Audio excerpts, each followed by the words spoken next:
What's up guys, Omni here. You guys know how it goes, another day, another video. Last night I tweeted I sleep what recent news topics, tweets, videos y'all want me to talk about tomorrow. Yeah guys, today's Thursday, December 9th, we're almost at the end of the second week.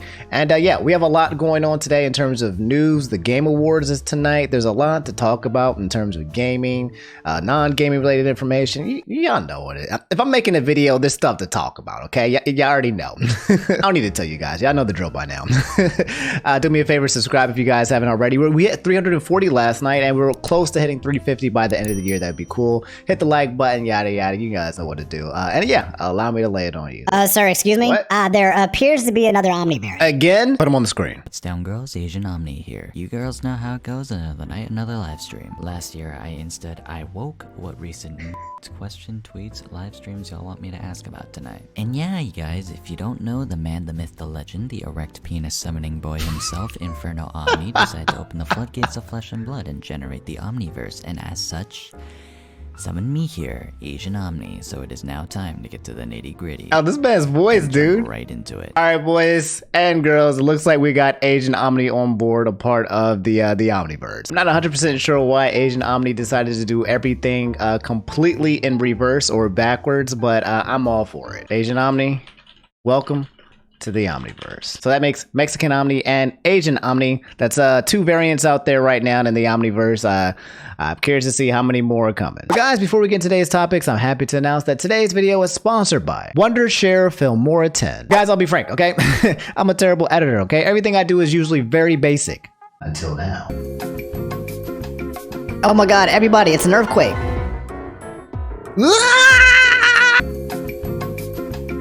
Oh my god, everybody, it's an earthquake.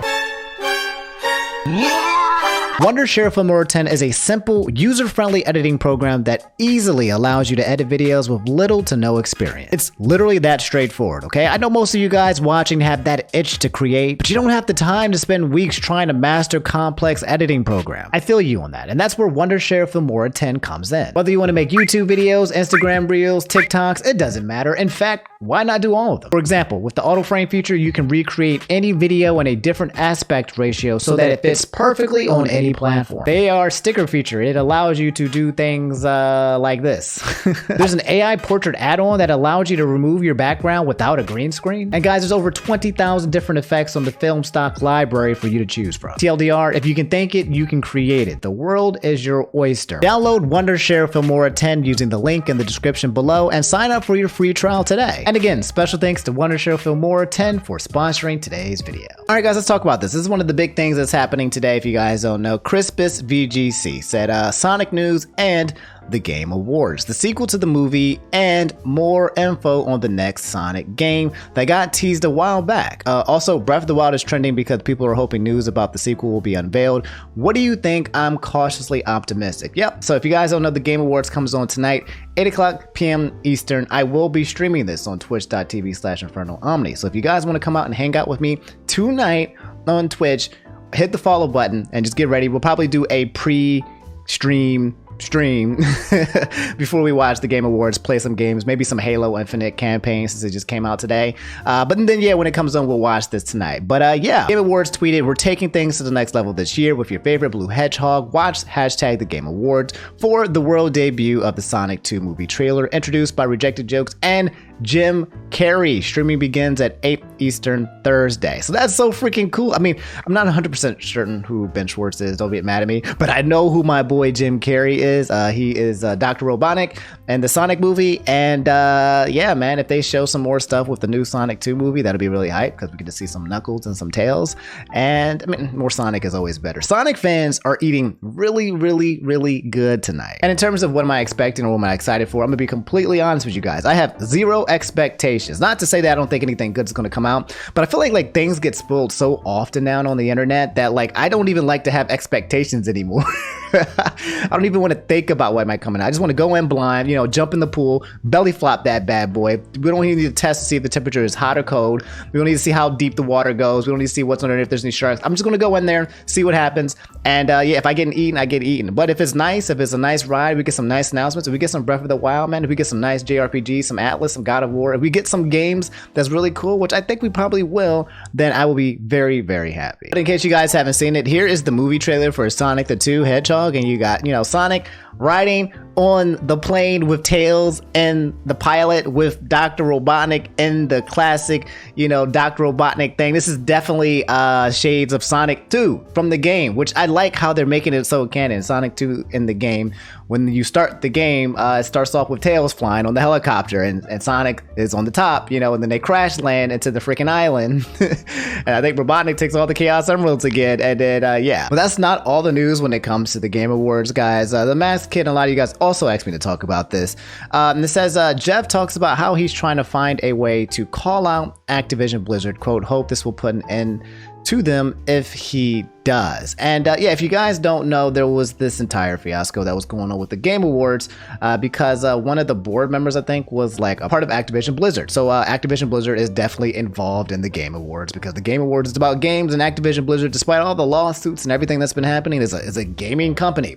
And when people found that out, they started getting big baby rage mad and start saying like, hey man, how dare you guys? Why are you bringing in these guys? You need to say something. You need to do something. Why are they a part of it? Like, this goes against everything that's been happening. Like, why are we allowing them to contribute to this? We don't want to watch a Game Award show where Activision Blizzard is here actively participating. Anyway, apparently Geoff did a Q&A, and it says here, I'm happy he didn't just ignore these questions. And in the Q&A, it said these two things. Number one, will you acknowledge Activision's crappy behavior? In which he says, it's certainly been so sad to read all the stories. I'm thinking about the right way to address this in the show and how we can help the situation for the developers. Last week, I said I was trying to navigate what to do or say, and that became a whole story unto itself. The situation of Activision is terrible, but there's a larger industry conversation to have. How do you guys think I should handle it? I realize I have a big platform and I'm just trying to figure out how to best help, to be honest. Which I think this is a great answer for Geoff because he is in this really weird position, right? Where he is basically the host of this show. And yeah, he's going to come out and have to call out Activision Blizzard, who probably exist. One of their games might be nominated for an award here, you know what I mean? So it's like, you can't ignore what's going on. In fact, it's very, very imperative and important to talk about it at the Game Awards. This is probably one of the biggest places and platforms for people to come together, and this is something that you should talk about. But I guess he's just trying to figure out the best way to go about it. He continued in saying, I think there's a general misunderstanding of the advisory board on the show. They have zero power related to the show. They are advisors. They aren't a board of directors. I don't answer to them. I own the Game Awards 100%. Okay, cool. That's fair. Of course, they are all big, important players in gaming, so we care what they think, but it's not like an advisory board approves my scripts or decides on show content. We started that board back in 2014, and the basic point was to get all the platforms and all the major publishers to back Game Awards as an official thing. It was needed when I was starting on my own, and it was important to have a full industry support behind TGA. Moving forward, I'm definitely thinking about how to evolve our plans and new voices to add into the mix too.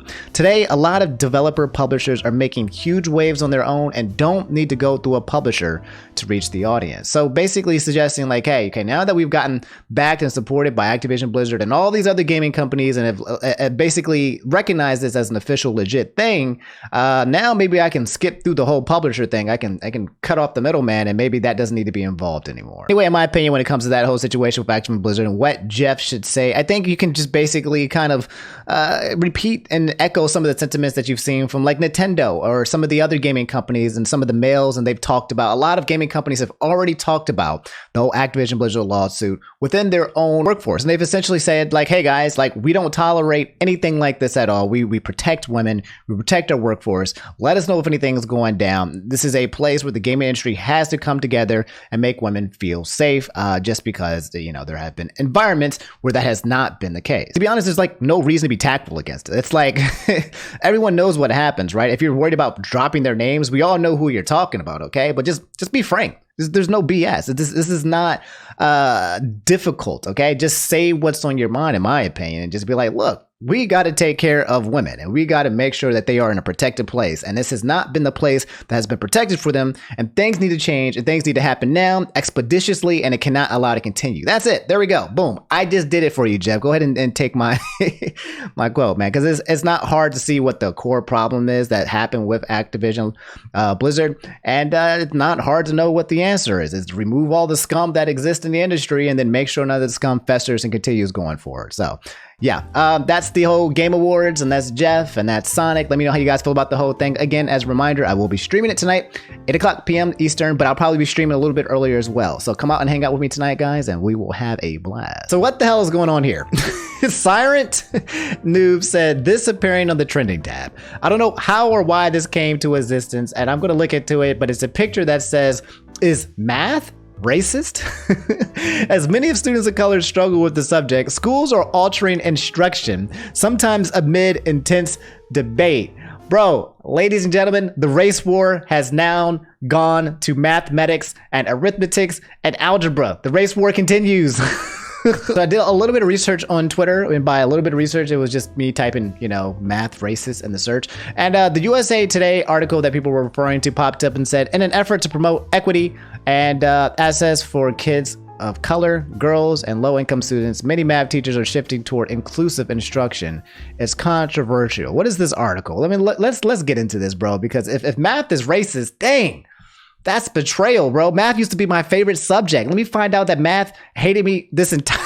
It says this content is only available for US Today subscribers. So I got to figure out another way to get this information. I don't know if I should click this. This is just a tweet. It's got no likes on it, but it's a... It's one of those Twitter spaces, and it's titled, "Why do black women hold us black men down?" Hashtag let's talk. Hashtag black table talk. And I can already tell just by some of the hosts, there's an NFT host at the front, and then I can already tell, bro, this is about to be misogyny and racism all put into one. It's 28 seconds, but the curiosity is too strong. What you don't understand is that the school system is the same as the establishment of the white supremacist system. So they purposely giving the black kids the bad grades. But the math is not systems of African math. If you look at all the systems of the mathematics, it's all European originated, basically in depth of the white supremacist system. This is why the black man struggles, because it's a system of white supremacy put into the mathematics. Bro. Wait a minute. Okay, you know what? Am I missing something? Am I missing something here, bro? Do I need to be educated? I am verily missing the part where 1 + 1 = 2 is a sign of white supremacy. It's rules, right? It's just a book filled with rules. Hey guys, 1 + 1 = 2. That's the rule. 2 + 2 = 4. That's the rule. It's just a book of rules. How does a book of rules have any kind of racist connotations tied to it whatsoever? I'm so confused. Okay, so here's someone in the middle talking about it, maybe talking about how maybe what the article was clickbait, but saying the worst kind of both sides clickbait BS. No one in this story or anywhere else is suggesting that math is racist, which was actually the title. They're proposing new teaching methods to reduce the racial gap in test scores. Recommendations to make math more inclusive have caused a rift in the world of math education. Opponents of this change say that movement dumbs down the subject, but advocates say the subject's teaching is full of... I don't get it. And you know what? I'm not going to pretend to get it. I'm not going to sit here and say that this is wrong or false or stupid, because to me, right off the bat, I'm not going to lie, guys. Math to me sounds like it is math, okay? There are plenty of white kids in my math club who failed because they were too stupid to understand it. And I don't think the white supremacy could save them because of the color of their skin. Maybe there are some underlying roots when it comes to, I don't know, kids getting bad grades because of their color. Sure, I can believe that. I can believe that systematic racism exists since childhood. Sure, fine. But in terms of just math in general itself, I think there must have been some clickbait kind of concept here to get people to come yell and rage about it. And then it gets turned into political things. The left turns it into one thing. The right turns into another thing. And then once politics get involved, I check out because I stop caring. So yeah, that's the whole thing with math being racist. If you've been studying math your entire life, if you're a mathematician and you're black, I hate to break it to you, buddy, but My boy Isaac said the situation with Totally Not Mark and Toei have escalated to the point that both Charlie and Mutahar have responded to the situation. So guys, we actually talked about this yesterday. We were actually one of the first people to talk about this, just I guess because of the timing. You guys had told me the night before. I appreciate it. But if you guys don't know, Totally Not Mark, he's this anime YouTuber who basically is getting his entire channel stricken down by Toei Animation because he has Dragon Ball Z in his actual videos. And now they're going after him because he has One Piece as well. And essentially taking down all of his content. If you guys don't know, Totally Not Mark is a anime YouTuber who reviews anime. Usually when he reviews anime, he usually uses still images of the videos of the arts and kind of like, you know, prolongs it in a way. It's fair use. In terms of clips, he'll play it for maybe a couple seconds at max or at best, but he's definitely not stealing information, and he's definitely repurposing all information to his own transformable content. However, YouTube is basically, you know, allowing Toei to completely bombard and remove and copyright and block all of his videos. And yeah, and in case you guys missed it, he made a video yesterday. It said over 150 videos gone. My response to Toei Animation and YouTube. It's got 685,000 views, guys. Everyone in the entire YouTube community has been backing this guy. Not just Mutahara and Moist Critical as well, who made a video about it. I think Philip DeFranco made a video talking about it as well. The Anime Man and a lot of anime YouTubers talked about it as well. A lot of people are standing up and rallying behind this because this is not the first time that Toei Animation has, you know, completely try to destroy a channel. A lot of people have voiced how they completely go after their channels and destroy them as well. But we can't allow something like this to exist on YouTube. It's just like it's not safe out here, and it's not safe on these streets. And YouTube has a responsibility to protect its user base and its viewers. YouTube is always talking about removing the dislike button, which you can't see right here, in order to protect you guys from like cyberbullying or whatever. And yet now you got a big old freaking corporation trying to destroy one guy's livelihood for making content that is in fair use, that is fair and plain to see, that he's put in his own time and energy to recreate and repurpose. And not to mention, he's a fan of everything that he's talking about. It's not like he's somebody who's just trying to steal or whatever. He's literally loving Toei Animation and everything that they create. So it's just it's a kick in the nuts in many directions. Hey guys, my name is Mark Fitzpatrick and my career is in jeopardy. Due to the ongoing trouble, this video serves as my official response and open letter to the company responsible, Toei Animation. Over the last 24 hours, I've sat back in disbelief, shock, and sorrow as my life's work has been unfairly ripped away from me. And in this video, I will detail the current standing of my channel, why YouTube's content ID system is fundamentally broken, how Toei Animation are clearly abusing it, and why they will always get away with it if nothing is done to combat this problem. I will try to keep it as brief as possible, and I hope you will afford me your time, as at this moment, this video is the last and only option I have available left to me. I just want to say, like, that's God dang it, man. Like, the fact that the only option that you have after getting completely bombarded and abused by the copyright system is for you to make a beg and plea on both social media and YouTube to ask other YouTubers for help is just, it's beyond belief, man. It's like, again, we just had the situation about the dislikes. We just heard the video about YouTube talking about protecting its creators. And yet, here we go. Another classic example, which we've been talking about a while, is how people abuse the copyright system. My boy Sylvanus, he just talked about how somebody was abusing the copyright system and taking down some of his videos as well. Somebody who didn't even own any of the content was abusing it and blocking some of his money temporarily. I don't know if it even got fixed, but yeah, bro, it's like this is abusing the system, okay? This actually hurts creators. This drowns creators. And there's hundreds, if not thousands of creators who get hit by this, like that aren't as big as Totally Mark, not Mark, who are smaller, and they just get drowned because they don't actually have the voice. If they make a video like this, it might not go viral. It might not go public. So it's like Totally Not Mark is one of the biggest content creators that get hit by this, but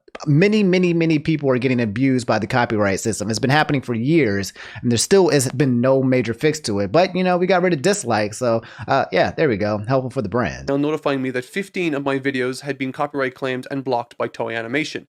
1 hour later, that number rose to 28, and when I woke up this morning, it had reached a total of 150 videos that my audience now can no longer see and that I cannot monetize.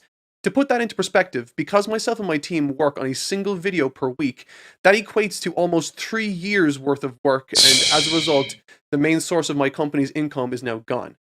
I find this particularly devastating because I have a family to provide for, I have full-time employees to look after, and on top of everything else, it's Christmas. Hey, hit me in the Christmas feels and the hearts, bro. Oh my God. The Grinch just came in here and just took this man's livelihood and his, bro, you hate to see it. And what they are doing is abusive. We have the power to make them listen. And if you stand with me on this, wonderful. But if you can't, know that I completely understand. Regardless, I cannot and will not support this company after what they have done. It's such a terrifying thought that a villainous company like this is responsible for one of the most uplifting and treasured parts of my childhood. It's a soul-destroying thought. As my closing statement, I'd like to give YouTube some actionable advice. Instead of investing resources into the removal of a feature that no one on this platform wanted to be removed, the dislike button, consider a reworking of your content ID system to at least expedite this outrageously slow and corrupt process that these companies are consistently, openly, and willfully taking advantage of. I await your reply. And spoiler alert. I don't know, man. I have no faith and hope. I think people have been trying to tell YouTube this for a very long time, and YouTube is always talking about feedback. Hey, creators, how can we help you guys? How can we make your life better? How can we protect you guys? How can we serve you guys? What can we do? This ain't going to be it. It's my guess. I don't want to be pessimistic, bro. I have no faith in the system that is YouTube trying to protect its creators. Dragon Ball is all about pushing oneself to overcome challenges, and One Piece is all about shooting for your dreams no matter how crazy they might be. Toei isn't going to stop me, and Toei will not win. I've been Mark Fitzpatrick, and I thank you so much for your time. That's right. One Piece is always also about believing in your nakama, and having your gang and your group. And we here. Hey, Mark, we're here. Your Nakama is here to help and protect you, dog. So, guys, until we figure out how to get this sorted out, until we yell at YouTube until they finally do something, if you guys want to come again to his channel, Totally Not Mark, he has a Patreon up right here if you guys want to support him financially. Like he said, he has a family and he has people to pay for, and a lot of his videos getting taken down means that's a lot of income, a lot of passive income being removed, man. Especially with his videos, they were so well made and polished that you could watch it at any point in time, bro. Like 1 year, 2 years, 3 years later, you can come back to these evergreens and watch this content, man. It's like planting a bunch of garden and trees, and if someone just boom, just taking it out and ripping it out and be like, nah, son, this is my plant. Peace. Anyway, if you come to Totally Not Mark's Twitter page, as of 5 hours ago, he made this tweet. He said, I woke up to some positive but mostly negative developments surrounding the situation that can be good. He said, I do not want any of this hidden behind closed doors. The support that's been shown has made it clear that it is our problem. I'll be filling you guys all in and the developments later today. And then, yeah, I haven't seen any updates. Maybe he's going to be posting on the video, but he retweeted 2 tweets. This one's from AJ, then saying, as a part of the Totally Not Mark team, I want to give a personal thank you to everyone for their overwhelming support in this unfortunate situation. To see people both in and out of the community stand together in solidarity is hugely appreciated, even if it may amount to nothing. I don't think it's going to amount to nothing, man. Don't underestimate us, bro. We got our voices for a reason, bro. There's something we're going to do. We're not going to let this fly. And iPatch Wolf said, the thing that really bothers me with the Totally Not Mark situation is that ultimately it's about a large corporation suppressing any conversation they can't control. Which, again, god dang, which is so freaking painfully obvious is how YouTube is giving power not to its creators, but to brands. They're giving them to brands and corporations and big entities, dog. Like, what in the world?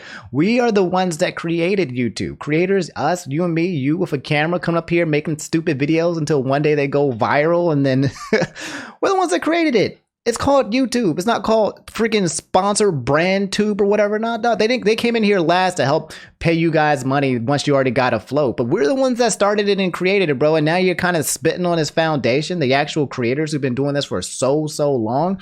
And you put in features that protects brands and then hide it under the guise that says that it's protecting us creators when it's not. No, it's not. The dislike bar was not hurting me to the point where I couldn't make content, bro. As this copyright system is hurting a lot of content creators from the point where they either can't make content, or the content that they make stops making them money, or they get drowned out all completely. So we clearly see where the source and the issue is, and it just makes me feel like YouTube, where is your focus? Where do you really want to help? Like, what is it that you really want to do? Because now we have an example of something that's happening that shouldn't be happening. And now you have an example of a way where you can address it, attack it, create it, respond to it, help it. We got all the creators in the feedback saying, yo, what's up, YouTube? What are you going to do? You got all the power in the world, bro. You see what Toei Animation is doing to this channel. Respond. And I don't know. I guess we'll have to see what they say. Anyway, guys, that's an update on the Totally Not Mark situation. Let me know how you guys feel about it. really grinds my gears, man. Something about YouTubers, which is really cool, man, is because, like, even if you aren't, an anime YouTuber, every YouTuber can understand this situation and think about the threat of how terrifying this is. And it's just so freaking cool that we as a community gathered together in support to try to defend ourselves from such things, because the platform itself, YouTube, is not.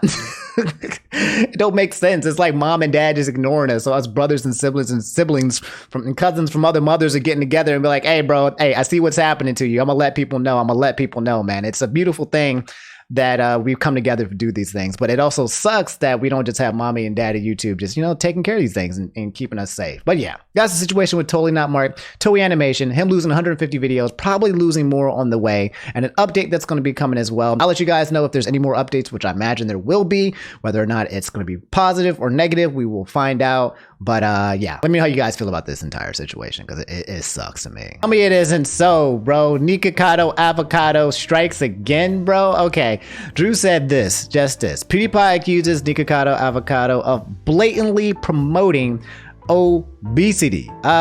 Where is the lie?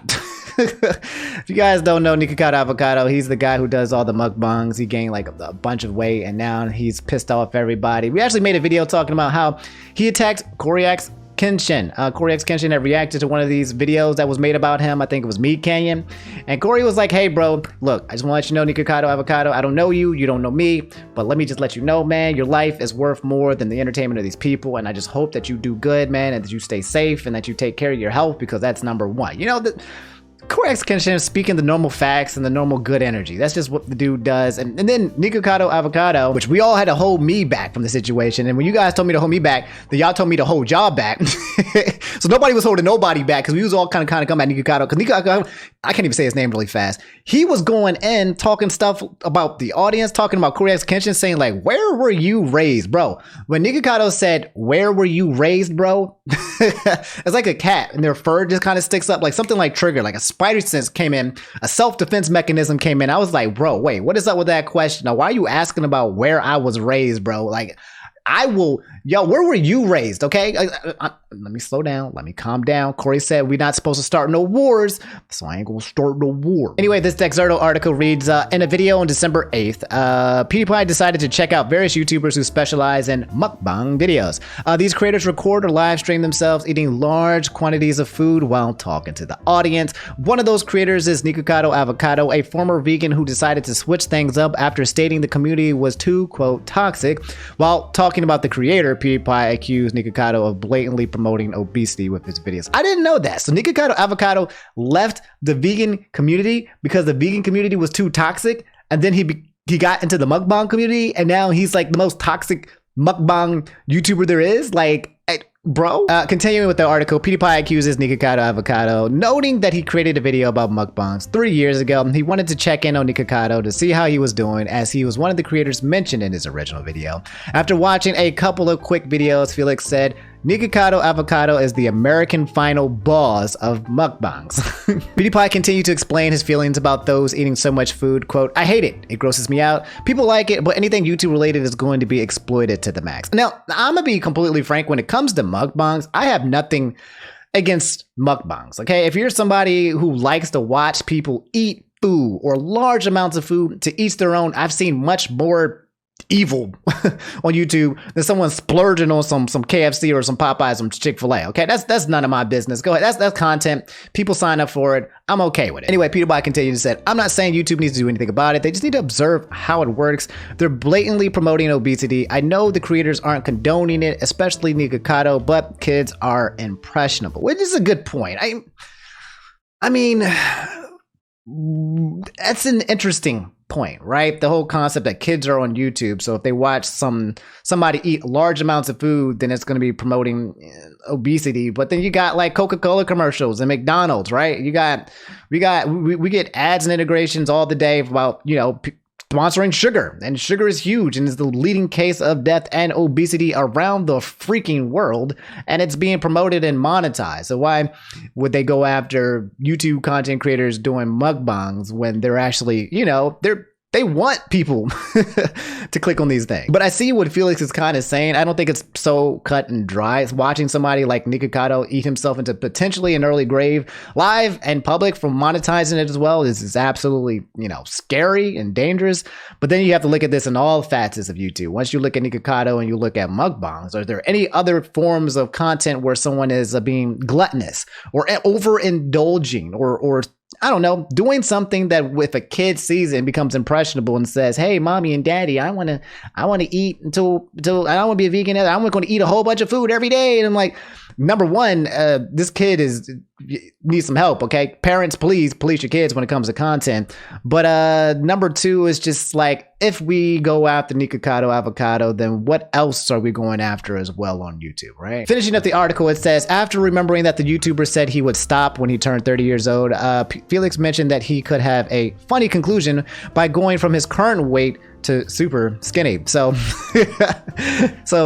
yeah, that'd be wild. I mean, to be honest, I would watch it if Nikocado Avocado stopped doing mukbangs and then did a huge extreme fitness journey, you know, something like that. Like, there would be a chapter. The first chapter, Nikocado Avocado, was the vegetarian vegan chapter. Then it was the mukbang one. And now it's the health and fitness one. This man could have 3 different types of channels on one channel. But I mean, he makes a lot of money doing the mukbang, so I guess he might not switch it up. But if you don't switch it up, bro, I'm just saying, like, his health, man, it's in the air. Finishing, this isn't the first time someone called out Nikocado for eating. On September 29th, Moist Critical uploaded a video titled "This YouTuber is slowly killing himself" reviews, which sparked concerns over the creator's health. At the time of writing, Avocado has not responded to Pewdiepie's comments. So yeah, guys, that's Pewdiepie talking about Nikocado Avocado, man. Like, everyone's talking about him not because they don't want to clickbait this man. No one really, honestly, everyone who talks about Nikocado Avocado is usually bigger than him. You know, you got Moist Critical, you've got Pewdiepie, you've got freaking Corey X Kenshin, millions and millions of subscribers, right? There's no reason for them to come in here and invade the space of this dude for their own profit. They can just simply ignore it. So the fact that they're actually talking about it is because it's, for them, it's a legitimate concern. It's a legitimate, like, whoa, this is happening on my platform. I should comment about it. And guys, as you guys probably know, in classic Nikocado Avocado form, he will be making a video very soon, blasting Pewdiepie, blasting his viewers, being up here like, "How dare you, Pewdiepie, Felix, you know nothing, blah, blah, blah, blah, blah." You know how it's gonna go, man. If you guys seen this guy, I'm so sad about this too, guys, because I think that Nikocado Avocado is funny. Okay, I'm one of the few people, and I've seen the memes. I like posting a lot of his memes. The memes are funny or whatever. But sometimes when I'm watching his content or I'm watching him play his character, if it's his character or whatever, he's hilarious. For me, at least, I'm laughing. I'm laughing at his conversations, at his jokes, at his mannerisms. It's so weird and stupid, but I'm telling you, I find it kind of comical.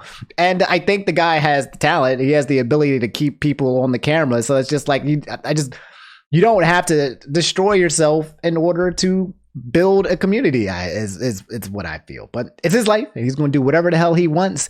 And then again, my guess is, let me know, guys, how you guys feel about the situation. Let me know if Nikocado Avocado responds or not. I'm not keeping tabs on him, but my guess is that he will.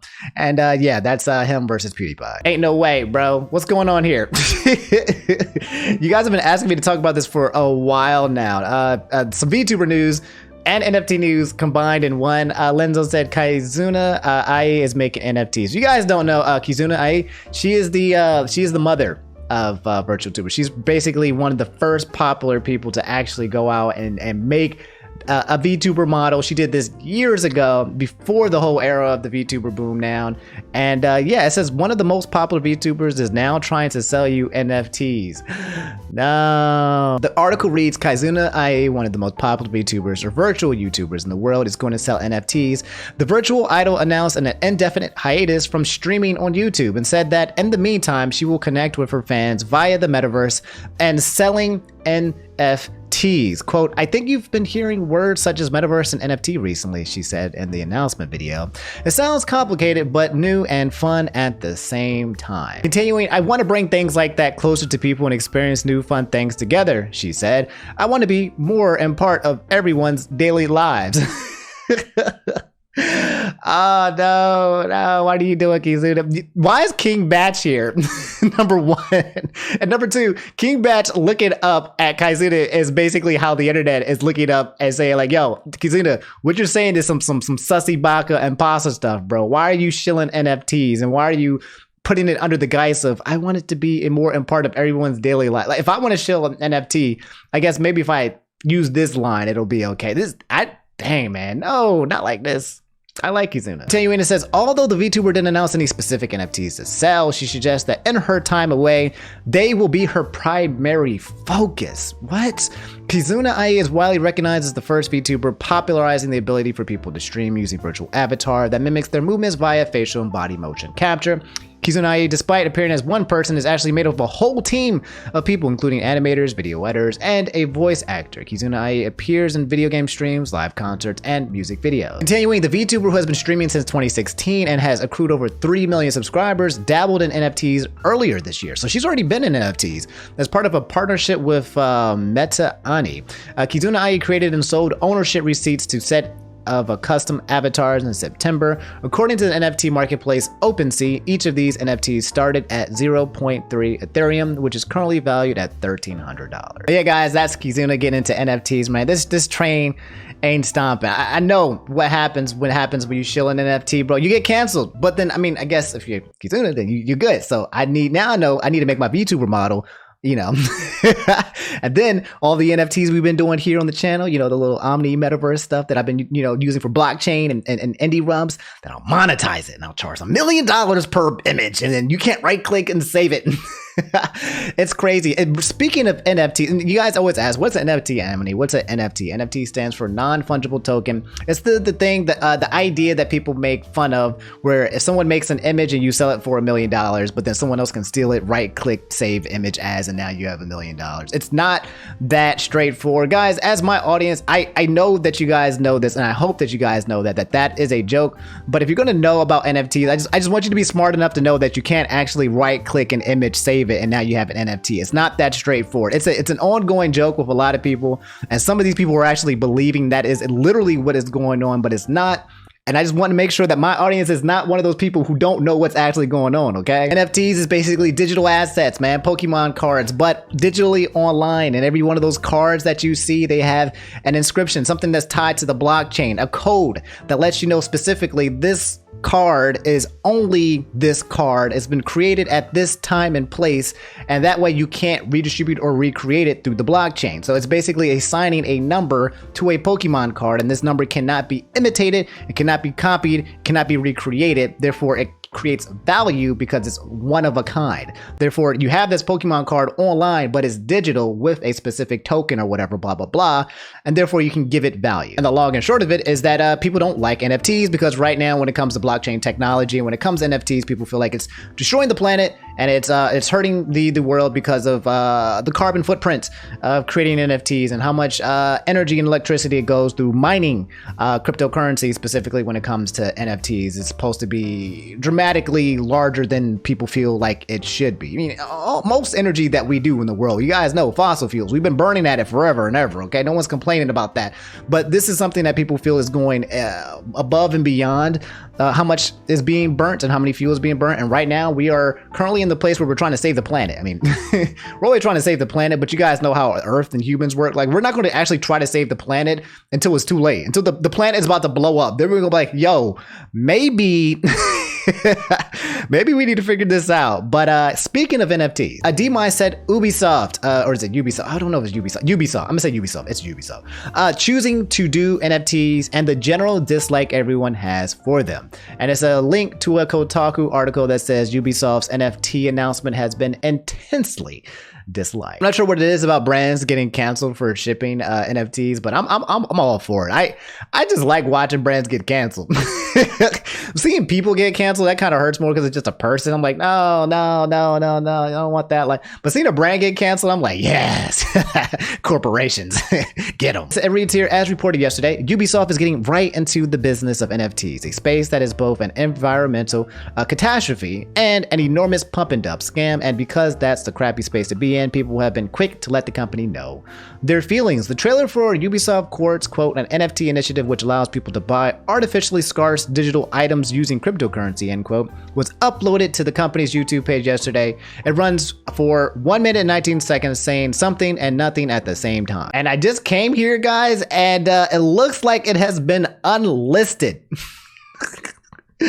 Oh my god, bro. It had 188,000 views, and look, it has 1.2k likes. So it must be a great video, right? No dislike. Can't see the dislike bar. I'm guessing those dislikes. Somebody said it was like 24,000. If you come back to the page here, yeah, 24,000 dislikes. Again, another way for companies to start shilling their freaking NFTs or anything that people don't like, because you can't tell how many people dislike it, man. That's, again, another classic case of it being garbage. And if you come to the comments of the actual video, it says 729 likes to 13,000 plus dislikes. Wow, impressive.